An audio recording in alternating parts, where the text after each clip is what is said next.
Aslam friends, welcome in Urdu villa. अभी मैं novel का पार्ट नंबर 6 स्टार्ट करने लगी हूँ। वीडियो अगर अच्छी लगे, नावल अगर अच्छा लगे तो लाइक और शेयर ज़रूर कीजिएगा। अल्लाह अकबर, अल्लाह अकबर। उसके कानों पर अजान की आवाज़ पड़ी। वो ज़मीन पर लेटा हुआ थोड़ा हिला, जैसे वो अजान उसको हिला रही हो। एक बार फिर उसके कान में अजान की आवाज़ पड़ी। वो वैसे ही ज़मीन पर लेटा रहा। उसको लगा वो हवा में अजान सुन रहा है। अब की बार आवाज़ बुलंद हुई तो उसको लगा कोई उसको झंझोड़ रहा है। वो एकदम चौंका और ऊपर होकर बैठ गया। कमरे में इतना अंधेरा था कि उसको खौफ आने लगा। अजीब सी उलझन उसका दिल तंग करने लगी। उसको लगा जैसे वो मर गया हो और किसी कब्र में है। उसने जल्दी जल्दी कलमा पढ़ना शुरू किया और खुद पर फूंकने लगा, या अल्लाह मुझ पर रहम कर। उसे जमीन पर बैठे सर को दोनों घुटनों पर रखा और मसलसल रहम मांगने लगा।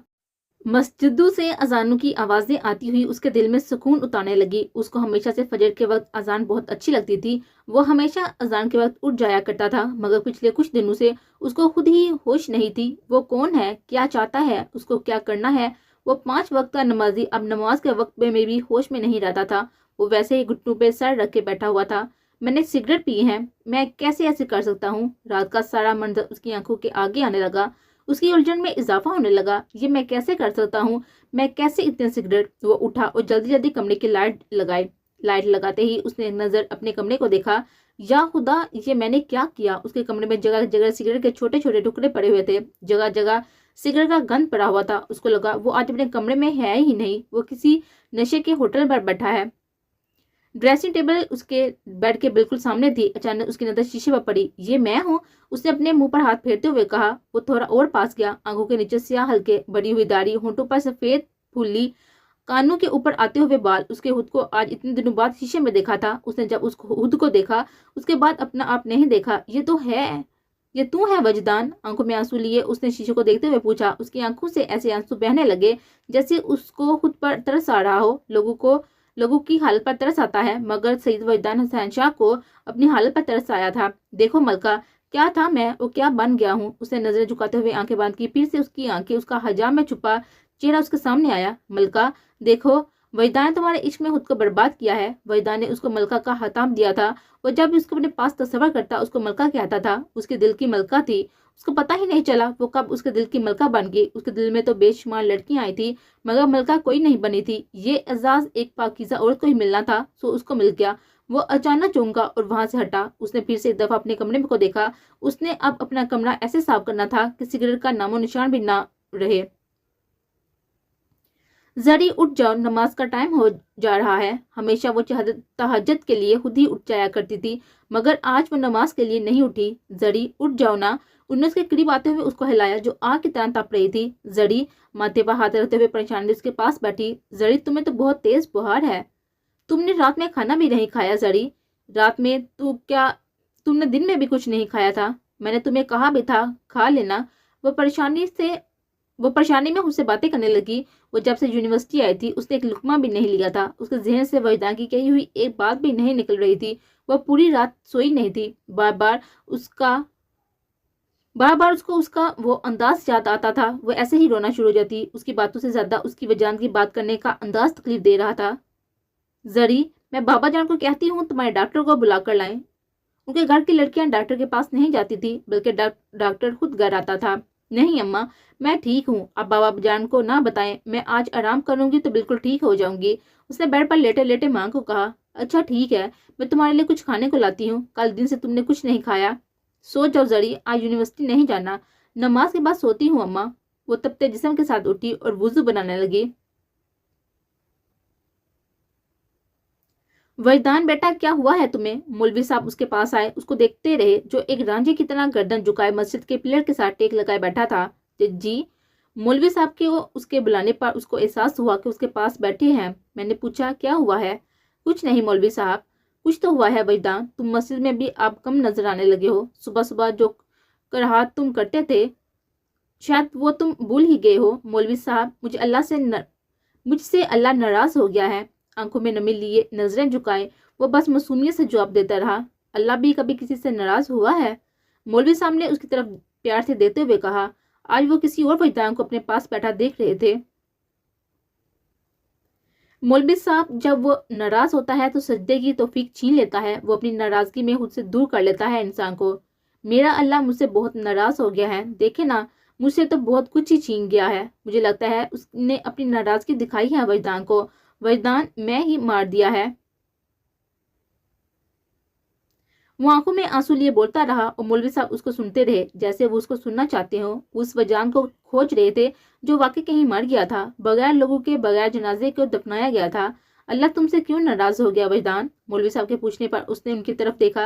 ये पहली दफा थी जो उसने उनकी नजरों में नजरें मिलाई और फिर एकदम नजरें झुका ली। वो किसी की नजरों में नहीं देखना चाहता था, वो किसी को हक नहीं देना चाहता था कोई उसकी आंखों में उस लड़की को देखे। वजदान, क्या किया है तुमने कि अल्लाह तुमसे नाराज हो गया है? तुम कभी किसी के साथ बुरा नहीं करते, हमेशा उस रहमान के बंदू की मदद करते हो, फिर वो तुमसे कैसे नाराज हो सकता है? वजदान, वो अच्छे बंदू को आजमाता है। उसे कुछ ना बोलने पर मौलवी साहब समझ गए कि वो नहीं बोलना चाहता, बस उसको प्यार से सुनाते रहे।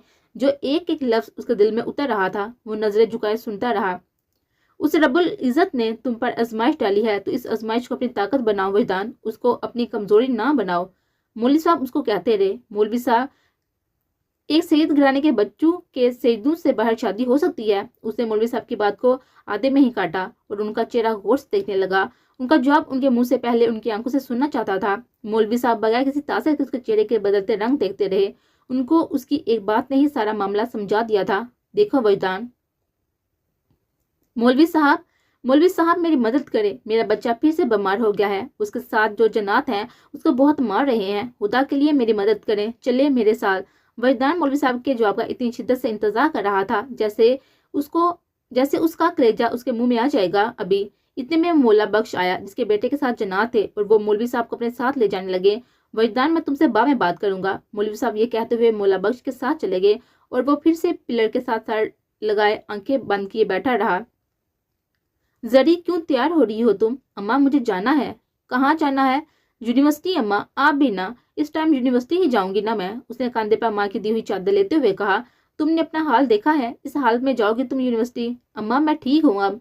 जरी, हर बात पर जिद ना किया करो, एक दिन अगर तुम नहीं जाओगी तो कौन से तुम्हारे ना जाने से यूनिवर्सिटी बंद हो जाएगी। अम्मा प्लीज मुझे जाने दे, उसने बेबसी से माँ को देखते हुए कहा। जरी, जिद नहीं करते बच्चे। अम्मा, फिजा अकेली क्या करेगी? मैंने उसको बताया भी नहीं कि मैं नहीं आ रही अभी, तो वो यूनिवर्सिटी के लिए निकल गई होगी। मगर जरी, अम्मा प्लीज।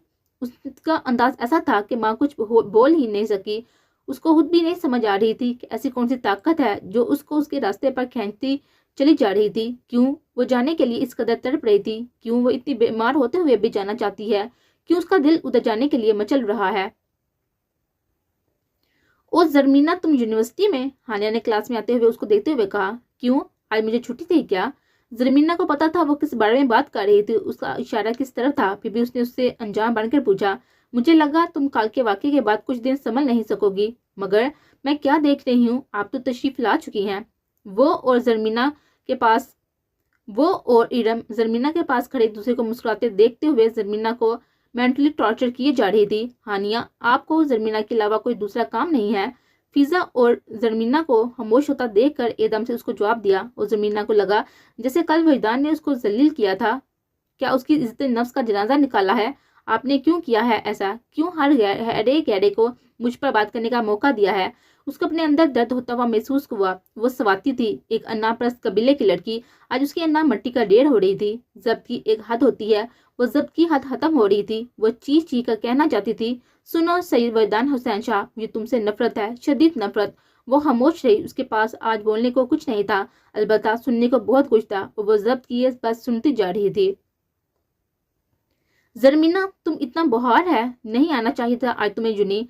फिजा ने उसके हाथ में हाथ डालते हुए चलते हुए कहा। बगैर बोले आज वो बस चल रही थी। जरमीना, तुम ना दुखी हो, मैं वजदान सर के ऑफिस जाकर उनको बोलूंगी, उनने बहुत गलत किया था कल। ठीक है भाई, तुम्हें नहीं तैयार थी तो किसी और को तैयार थी प्रेजेंटेशन। मुझे तो लगता है वो जानबूझकर तुम्हें हराना चाहते थे। प्रेजेंटेशन का सिर्फ उन्होंने बहाना रखा था।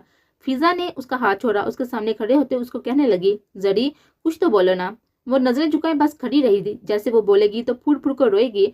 अम्मा ठीक कहती थी, उसको आज नहीं आना चाहिए था। उसने दिल में सोचते हुए कहा, जरी तुम मुझे परेशान कर रही हो, तुम उस हाने की बातों पर सीरियस हो रही हो जो सर के पीछे पीछे होती है। वो सर उसको मुंह भी नहीं लगाते। फिजा ने वैसे ही उसके सामने खड़े खड़े उसके दोनों हाथ पकड़ कर कहा, फिजा उसने जैसे ही फिजा का नाम लिया, आंखों में अजीब सी सुर्खी आई। उसका जब्त टूटने के आखिरी दर्जे पर था। अगर वो फिजा अकेले उस जगह पर होते तो शायद वो उसके गले लग कर ऊंचा ऊंचा रोती, मगर वो जिस जगह थे वहां हर तरफ स्टूडेंट्स थे। वो चाह कभी अपना जब्त नहीं तोड़ सकती थी। सर ने बहुत गलत किया फिजा। वो नजरें झुकाए बस मुश्किल इतना ही बोल पाई कि सामने कोने में खड़ा हुआ पीठ फेरे उसको वो शख्स नजर आया जिसने कल उसके गरूर को रेजा रेजा किया था। वो हाथों में मोबाइल और चाय का एक कप पकड़े खड़ा किसी से बात कर रहा था। क्या सईद विद्वान हसन शाह उसके साथ इतना बुरा भी कर सकता था? उसने उसको देखते हुए दिल में सोचा। वो मसलसल उसे पीठ फेरे हुए शख्स को देखे जा रही थी। फिजा ने उसकी नजरों को ताकब करते हुए उसको देखा, जो आज भी पहले दिन की तरह ब्लू पैंट और ब्लू कोट पहने था। वो सबको अपना दीवाना बना रहा था। जरी, उसने जरमीना को मसलसल इधर देखने पर बाजू से पकड़कर आराम से हिलाया। क्या सोच रही थी तुम? वो जो हाली जहन लिए उस शख्स को देखे जा रही थी, एकदम से फिजा की तरफ हुई। जैसे ही वो फिजा की तरफ देखने लगी, पीठ किया हुआ शख्स अचानक पीछे मुड़ा। उसकी नजर एकदम उसे सरापे हुसन पार पड़ी, जो हिजाब में सफेद चादर लिए खुद को लपेट रही थी। उसको लगा जैसे उसके इर्द गिर्द उसके अलावा कोई और है ही नहीं। उसने बस फकत एक नजर उस लड़की पर डाली जिसने अपने एक बार के दीदार ने उसको दीवाना बना रखा था। उसको लगा हिजाब पहनने कोई परी उदाने आसमान से भेजी है। ये लड़की इस दुनिया के तो है ही नहीं जिस दुनिया में वो खड़ा था। कौन है ये जिसके लिए रात भर रोता हूँ और उसको एक नजर भी नहीं देख सकता? उसके कंधे पर पड़ी चादर ने, उसके हिजाब ने उसको अपना असीर बना दिया था, जैसे कोई किसी के शहर में जकड़ जाए और फिर कभी ना निकल सके। उसके हिजाब के शहर में जकड़ गया था। वो कब उस लड़की के सामने हारा उसको पता ही नहीं चला। उसके एक दफा के दीदार पर फकत एक दीदार पर अपना सब कुछ हार गया था। वो उसके डिंपल पर नहीं, उसके हिजाब पर हारा था। मैं इतना खुदगर्ज कैसे हो सकता हूँ? मैं इतना खुदगर्ज तो नहीं था। मैंने तो अपने से पहले हमेशा अपनी बहनों का सोचा है, तो आज मैं ये कैसे कर सकता हूँ? 5 बहनों के होते हुए मैं मौलवी साहब से अपनी ही शादी के हवाले से क्यों पूछ रहा था? मैं कैसे भूल सकता हूँ? मेरी 5 जवान बहनें घर पर हैं। उनके कितने अरमान होंगे, कितना कुछ सोचा होगा उन्होंने अपने बारे में, और मैंने उनका एक बार भी नहीं सोचा। या अल्लाह, वजदान को इतना खुदगर्ज ना बना। क्या एक लड़की की मोहब्बत आज इतनी ज्यादा होगी कि मैं अपनी बहनों को ही भूल गया? मुझे अपनी बहनों का पहले सोचना है।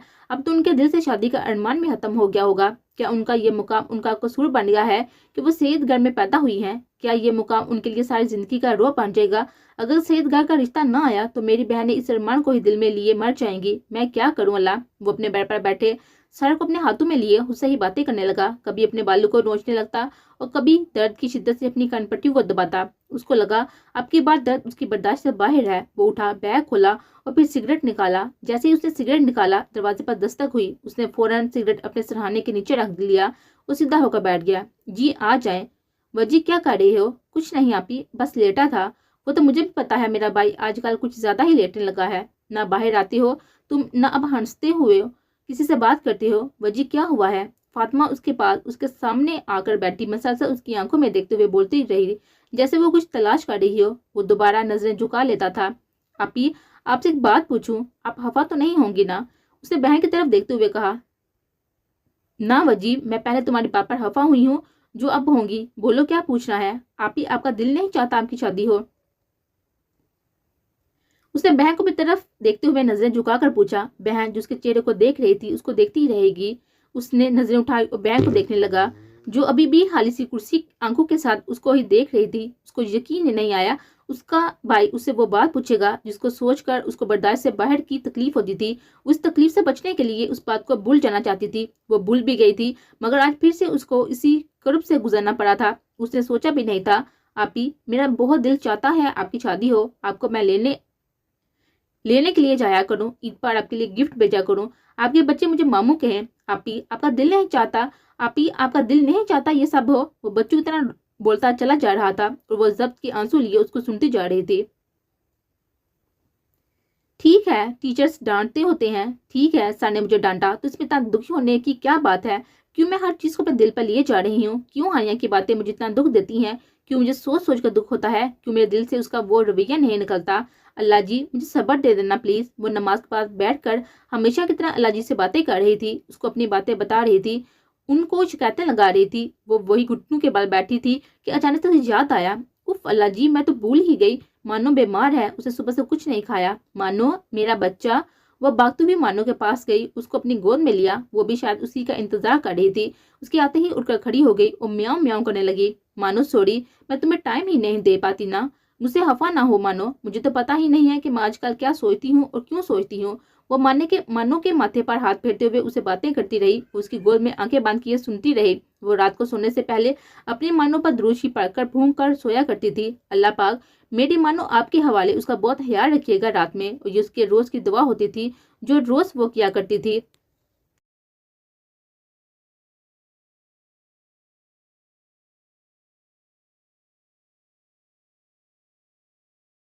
आप ही बोले ना। बहन को चुप बैठा देख वो फिर से बोला, क्या बोलूं मैं बज्जी। बाइक के सवार पर वो सोचू से बाहर निकली, जिससे वो सोच रही हो कितने सालों से अब उसने इस बारे में सोचना छोड़ दिया था। कितने अरसे से उसने नहीं सोचा था कि वो भी एक लड़की है, बाकी लड़कियों की तरह उसके भी कुछ अरमान है, उसके भी कुछ ख्वाहिशें हैं। आप ही, आपका दिल नहीं चाहता आपकी शादी हो, आपका अपना भी एक घर हो, एक जिंदगी हो। मेरे दिल के चाहने से क्या होता है वजी। उसने बहन की लदरती आवाज सुनी, जिसने एक ख्वाहिश अपने अंदर से ऐसे दबा दी थी कि अब उसको उस ख्वाहिश की अब ख्वाहिश भी नहीं रही थी।